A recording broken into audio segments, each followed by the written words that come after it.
Salut à tous et bienvenue dans cette nouvelle vidéo. Au programme ce week-end, je vous embarque avec moi sur l'Oisans Trail Tour, sur le Maratrail, le format 42 km. Allez, c'est parti. Donc là on est à J-1 de la course. Après un bon petit déblocage ce matin d'environ 40 minutes, on est parti pour 2 bonnes heures de route pour allier notre logement qui se trouve au cœur de la station d'Alpe d'Huez pour être directement sur place demain matin au départ à 8h. Du coup, pour monter à la station, on a eu droit aux 21 virages mythiques de l'Alpe d'Huez où on a pu croiser un bon paquet de vélos.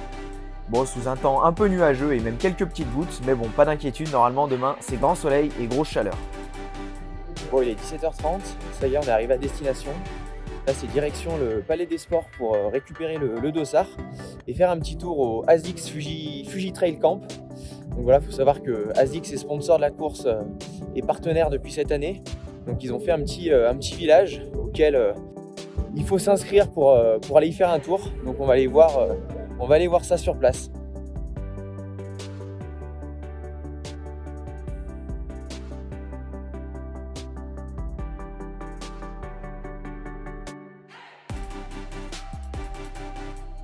Le fameux ASICS Fuji Trail Camp.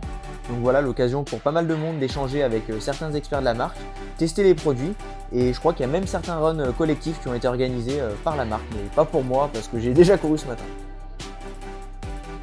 Une fois la trace disponible, je l'ai directement envoyée sur Garmin Connect qui a recensé automatiquement toutes les bosses du parcours. Donc ça m'a permis de pouvoir me faire une petite note avec les bosses les plus importantes que j'ai classées par code couleur et de ne pas avoir de mauvaises surprises lors du parcours. Pour rentrer un peu dans les détails, donc départ à 8h au cœur de l'Alpe d'Huez avec une première boucle sur la hauteur de la station. On entame ensuite une bonne montée en direction du plateau des lacs où on en verra 3 différents. Après c'est parti pour une bonne et longue descente de plus de 1000 mètres de dénivelé négatif jusqu'à Vaujany, donc de quoi bien faire congestionner les cuisseaux, avant d'entamer donc la deuxième partie du parcours qui sera bien plus difficile que le début puisqu'on prendra environ les 2/3 du dénivelé restant à ce moment-là. 20h, meilleur moment de la journée, c'est l'heure du repas. Du coup, on reste sur du grand classique avec riz, poulet, sauce soja sucrée. Donc pour les proportions, environ 450 g de riz cuit. Et en dessert, pour finir sur une petite douceur sucrée, du riz au lait fait maison avec un peu de sirop d'érable. Bon, pas trop mauvais pour une première expérimentation. Ça y est, donc le matériel est prêt pour demain. Le dossard en place. Donc voilà, le matériel avec lequel je vais partir. Donc le sac de trail, d'une contenance de 3 litres, donc assez minimaliste. Ça m'oblige un peu à prendre la ceinture que vous voyez ici en complément pour stocker un peu d'alimentation. Les chaussures toujours les mêmes, toujours fidèles au ASICS Fuji Speed 2, toujours au top. Et en ce qui concerne l'alimentation, donc je suis parti sur une base d'environ 60 g de glucides par heure. Donc je vais partir avec 2 flasques de 500 ml. Que j'ai rempli et déjà préparé avec un peu de boisson isotonique et pas mal de glucides, donc là ici Isostar au citron. J'ai également une ou deux petites recharges que je vais prendre avec moi pour pouvoir remplir mes flasques au ravito. Et puis après en ce qui concerne le reste, voilà, j'ai 2 purées, je compte partir avec 5 gels dont les fameux gels Morten que j'ai testé il n'y a pas longtemps qui sont vraiment au top du top. Et puis 3 petites barres et puis des petites pâtes de fruits histoire de tenir le coup. Après un réveil matinal à 5h50 du matin, soit à peu près à plus de 2 heures du départ, dernier petit repas avant la course. Donc là c'est rebelote, on repart sur le même repas que la veille au soir mais en plus petite proportion, avec toujours du riz et du poulet sauce soja sucrée, et pour changer en dessert un petit porridge, voilà, mais plus léger pour avoir le temps de digérer puisque le départ se fera seulement 2 heures après la fin du repas. 7h30, c'est parti pour une vingtaine de minutes d'échauffement avec 2-3 petites accélérations, mais pas besoin d'en faire trop car la course va être suffisamment longue.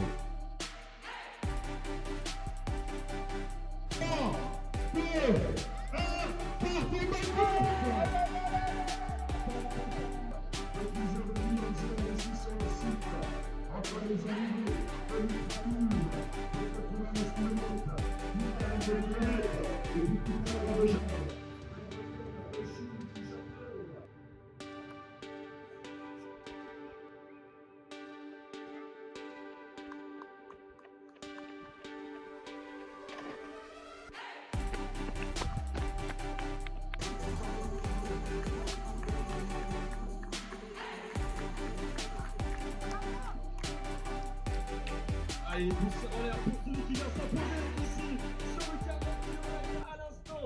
Comment ça se passe? Non, je suis plus répressé, c'est quand même dur là sur la fin. ça fait une paire de kilomètres que je fais avec les crampes. Et c'est vrai que la deuxième partie du parcours, elle est quand même beaucoup plus difficile que la première qui est plus roulante. Donc non, vraiment dur. Et puis avec la chaleur, c'est pas facile aussi. Donc c'est vrai qu'il faut beaucoup boire. Et du coup, c'est pour ça que je pense que j'ai chopé un peu des crampes. Ouais. Parle-nous un petit peu de la course, comment s'est construite ta victoire, à quel moment tu es passé devant, à quel moment tu as attaqué? Je suis parti en tête dès le début. Et puis ça s'est fait comme ça. Après, j'ai fait à mon rythme tout le long de la course. C'est vrai que je connaissais pas trop les écarts avec le second. Du coup, j'ai fait un petit peu au feeling, quoi. Mais voilà, on va dire j'ai géré mon effort en solo du début à la fin. Comment ça s'est passé la fin de course? Est-ce que là tu as dit que tu avais commencé à en pâtir un petit peu avec les crampes? Il fait chaud, la dernière montée est difficile. Ouais, exactement. Surtout celle au milieu de parcours qui est hyper raide, où en plus on rejoint le parcours, je crois, de l'Ultra Tour où on croise beaucoup de monde. Du coup, c'est pas facile de se frayer un chemin. Et puis ouais, la dernière bosse est vraiment terrible. Et puis voilà, après, il y a un dernier petit coup de queue avant l'arrivée, pareil, qui est pas évident. Et content d'être arrivé. Allez, on peut encore applaudir bien fort le vainqueur du jour sur le 40 km, Antoine Gripka.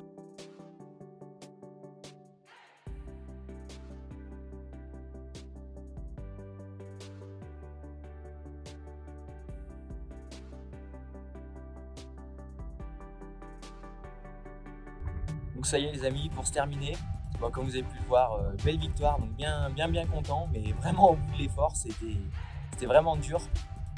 Ça faisait une quinzaine de kilomètres que je traînais des bonnes crampes avec la chaleur, j'essayais de bien boire, mais c'est vrai que c'est très chaud, donc ça n'a pas facilité le travail.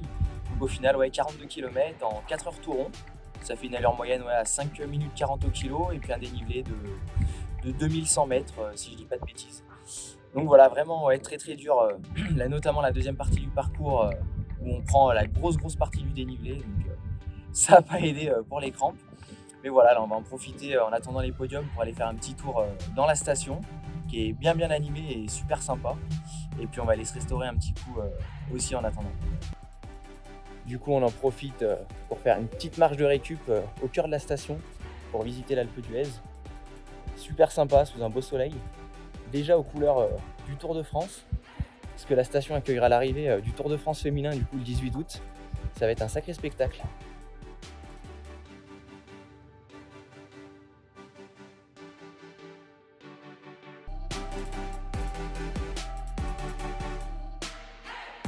Après l'effort, le réconfort.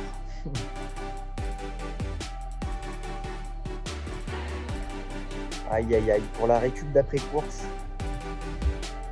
le paradis.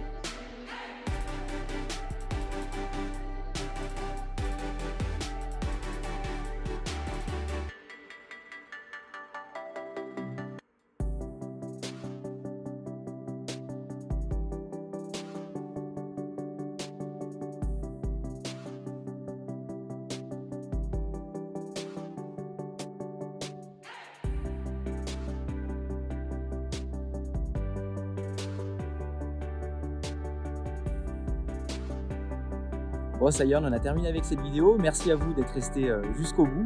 N'hésitez pas à lâcher un petit like et puis même à mettre un petit commentaire pour dire ce que vous avez pensé de tout ça.